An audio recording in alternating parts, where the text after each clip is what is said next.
दोस्तों ये वीडियो सीधे रील वाले टीचर विकास दिव्य कीर्ति सर के पास भेजना है, क्योंकि उनका कहना है कि देश में 3000 वर्षों तक पढ़ाई लिखाई पर केवल ब्राह्मणों ने अपना वर्चस्व जमाए रखा।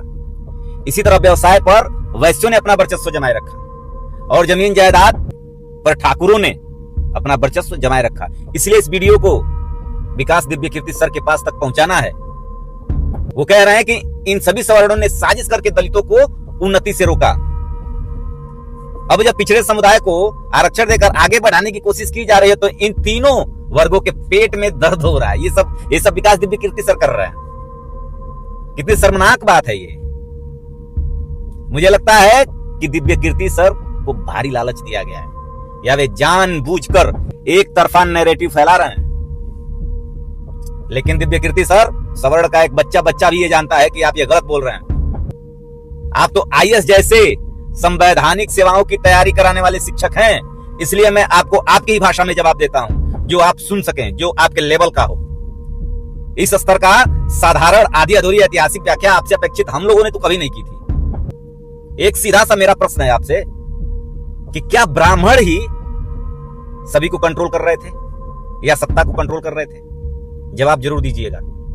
अगर ऐसा होता तो इतिहास में मौर्य, शाक्य, यादव, चोल, चालुक्य, राष्ट्रकूट, मराठा, गूढ़, भील, जाट, गुर्जर जैसे राजवंश और शक्तियां कहां से आ गईं? बताइए आप। मौर्य साम्राज्य चंद्रगुप्त और अशोक के नेतृत्व में भारत का पहला महान साम्राज्य बना। ये लोग कौन थे? जिनको दलित अपना पूर्वज मानते थे, ये लोग वो थे। तो फिर ब्राह्मणों ने कैसे सत्ता की?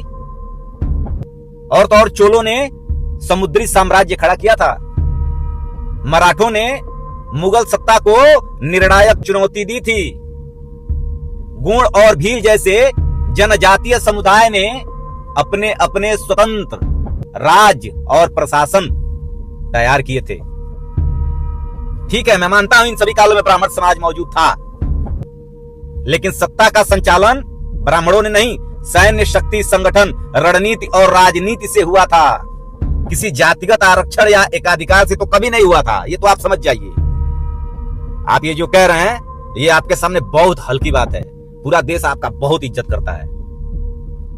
जान लीजिए, यदि सत्ता का सचमुच एक ही जाति के पास होती सत्ता तो ये विविध साम्राज्य और ये शासक परंपराएं इतिहास में संभव होता ही नहीं। आज आप नाम भी नहीं जानते। वेद में ब्राह्मण का वर्चस्व था, ब्राह्मण वेद पढ़ते थे, लेकिन यही पूरा सच नहीं है दिव्य कीर्ति सर। क्षत्रियों को शासन और युद्ध की शिक्षा मिलती थी, वो युद्ध लड़ते थे, ये सही है। वैश्यों को व्यापार और लेखा जोखा रखने को पढ़ाया जाता था। नालंदा और तक्षशिला जैसे विश्वविद्यालयों में सभी वर्ग के लोग पढ़ते थे। तक्षशिला, नालंदा में सभी वर्गों के बच्चे पढ़ते थे। एक यात्री हुए चीनी यात्री हैन सांग।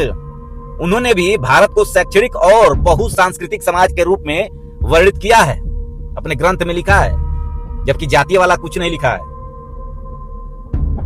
पूर्ण कब्जे वाला साम्राज्य तो बिल्कुल नहीं लिखा है कि ब्राह्मणों का पूरा कब्जा है भारत पे, ऐसा कुछ नहीं लिखा है।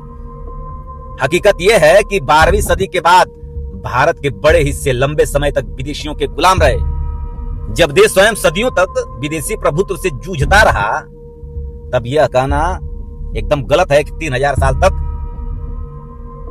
दबाया गया, किसी वर्ग को दबाया गया, ब्राह्मणों ने राज किया। ये सब कहना गलत है।